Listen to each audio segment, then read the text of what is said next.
अर्जुन को विश्वास था, क्योंकि गीता में अर्जुन कहता है करिष्ये वचनम तव, आप जो कहोगे, जैसे कहोगे, जब कहोगे, मैं तैयार हूं करने को। भगवान बोले देख ले, तैयार है? बोले हाँ बिल्कुल तैयार हूं। तो ठीक है, आप परीक्षा लेके देख लो। ठाकुर जी बोले ऐसे बोल के परीक्षा नहीं, ये तो समय आएगा तब लूंगा मैं।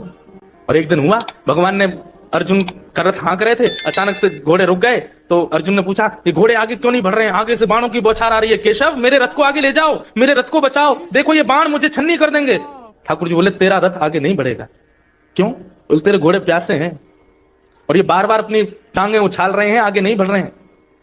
अर्जुन बोले तो अब क्या करें? बोले इनको पानी पिलाना पड़ेगा। बोले अब युद्ध मैदान के बीच में पानी कैसे पिलाऊं? बोले एक तरीका है। बोले क्या? तेरा गांडीव धनुष जो ना, इसमें इतनी शक्ति है कि इसमें अगर बाण भेदन करके पृथ्वी में दागे जाएं तो शायद 2 4 10 बाणों में जल का स्रोत आ जाएगा, और जल निकल के आ जाए, वही जल इन घोड़ों को पिला दो तो ये पी लेंगे, दोबारा इनको रथ में जोत करके और चल देंगे आगे। अर्जुन ने कहा एक बार मेरी तरफ देखना, आप बीच युद्ध मैदान में आप ये बात करने को कह रहे हो? बोले तो और क्या करें? पीछे जा नहीं सकते, इधर जा नहीं सकते, आगे जाएंगे तो मारे जाएंगे। अब यही है एक तरीका, नहीं तो खड़े रहो। ठाकुर जी ने तो हाथ से सारी लगाम छोड़ दी, बैठ गए। बोले अब तू देख ले क्या करना है। अर्जुन बोला केशव क्या करना है, आप आज्ञा करो। बोले नीचे उतरो, बाण चलाओ, पानी का स्रोत निकालो, घोड़ों को खोलो, पानी पिलाओ, दोबारा घोड़े लगा के बैठ जाओ। अर्जुन ने दूसरी बार सोचा नहीं, जबकि मोस्ट वांटेड पूरे महाभारत युद्ध में हर विपक्षी योद्धा की एक ही चाह थी, अर्जुन को मैं मारूंगा। युधिष्ठिर को तू मार लियो, भीम को तू मार लियो, नकुल सहदेव तेरे चल बट में आ जाएंगे, अर्जुन तो मैं ही मारूंगा। और ये बात एक नहीं, हर आदमी कहता था। बोले नहीं नहीं, अर्जुन को तो मैं मारूंगा। तीसरा, नहीं नहीं, अर्जुन तो मेरा है। वो अर्जुन जो सबका केंद्र बिंदु है।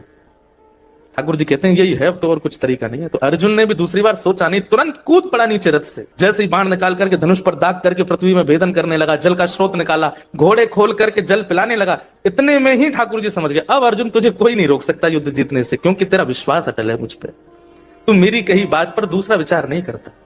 और फिर ठाकुर जी ने उसकी रक्षा की। कैसे? जब अर्जुन घोड़ों को पानी पिला के दोबारा रथ में लगा रहा था तो अर्जुन ने विचार किया ये कौरव सब सो गए हैं क्या? इनको दिखा नहीं कि मैं नीचे उतर आया हूं? इनको पता, एक बाण भी नहीं लगा मुझे अभी तक। घोड़े बांधते जा रहा है और पीछे मुड़कर के जैसे ही कौरवों की तरफ देखा तो सब कौरव धनुष बाण ऐसे लिए, आंख खुली, मुख खुला हुआ है और बिल्कुल जैसे मूर्तिमंत स्टैचू की तरह खड़े, और सब देख अर्जुन को ही रहे। अर्जुन बोला ये कैसी लीला है?